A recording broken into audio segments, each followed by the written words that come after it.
do like any day. So I gotta go. Congratulations. We're joined by Coach Rob Dow and David Ismail of Vermont. Coach, just start with an opening statement. Yeah, look, congratulations on an amazing season, Hofstra.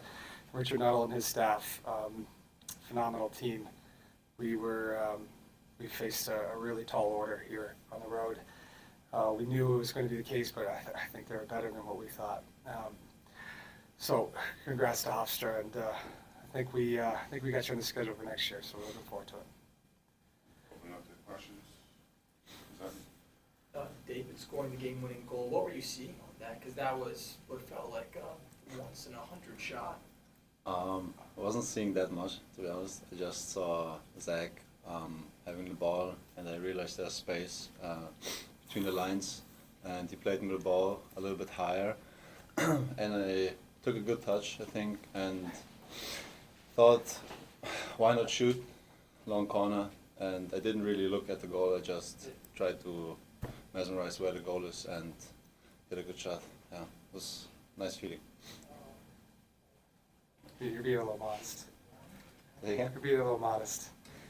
Coach, what was the key for your defense today to have such a strong showing, especially in your own box? We didn't overly prepare for this game. We have Max and Zach, and, Adu and Niels in that core to defend the top of the box. And those guys have been doing it for 4 or 5 years. So we have all the trust and knowing that they're going to execute in these big moments. So, I thought Hofstra's forward line crossing was excellent, and we got turned around a few times.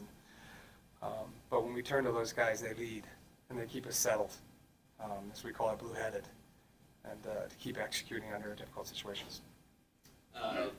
Coach, you mentioned the quality of this Hofstra team before the game and in your statement after the game. Those final 10 minutes, they really had you on your heels. How do you survive the absolute onslaught they threw at you? Obviously, a disallowed goal in there as well, but between Nicholas, the defense just standing tough enough to come out with victory.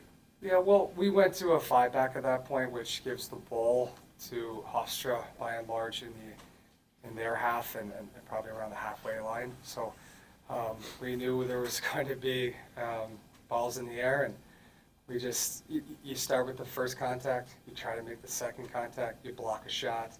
But also as we clear, I felt Sidney and Ryan Zelfro and Bazzini took the pressure off of us and as best they could, keep the ball higher up. But look, in these big games, you gotta make big plays. We made enough. Coach, with the offside there, did you immediately know? Did you see it on the board? How did it work there that this got overturned? I didn't see much. I relied on the AR and the center official to make the call. And what kind of feeling is that when you think it's level and then you're going to win this thing?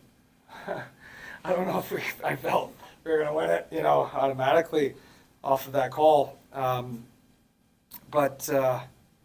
Look, we just knew we were going to face a couple more difficult situations, to be honest. There wasn't any sort of relief. Hofstra's playing great in that moment. And what was the range of emotion there? Because they tied it and then you untied it. What was that 51-second stretch like for you guys? Yeah, I think when we conceded the first goal, it was a setback, but we said before the game there will be setbacks in this phase of the tournament because we're not going to play bad teams anymore. Every team we play is pretty good. And we were just staying calm, and we knew that we were going to come back as soon as possible. Yeah. Rob, in the first half, it looked like you're having I'll call it spirited conversation with somebody on the Hofstra bench. Just kind of curious what that was about. Yeah. Tight games, emotions. I've got a lot of respect for the coaching staff. There's no issue between our two coaches. We shook hands after the game. I just proud of how we maintained our composure and took that emotion as a team and staff and applied it in the right way.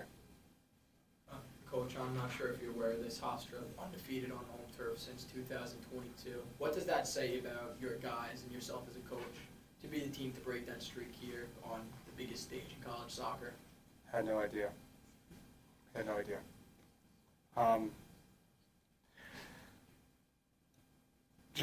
Just proud that our seniors and fifth year guys get to play one more. Really proud. Brian, that one? And just, what does it say for the program, I guess? I think it was the third straight year, you're in the third round, and you're unseeded, you beat a seeded team. I mean, what kind of accomplishment did you pull off today?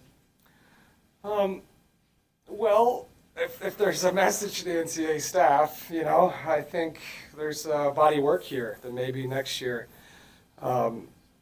we can be in a different position when it comes to selection time. We felt like we had a very challenging schedule, but look, we missed a few marks along the season. But look, we do have a lot of experience in big games. We won a championship. A lot of those seniors won a Sweet 16 game and been to the Elite Eight, lost to a national champion, lost to a Final Four team in 16 last year, and we don't go into any game with fear. Last question. Rob, I don't know if you guys were paying attention to what happened in Durham, the possibility of actually bringing a third round game post Thanksgiving back to Virtue Field. What would that mean if it worked out that way? It'd be a real treat for our seniors to play on Virtue again.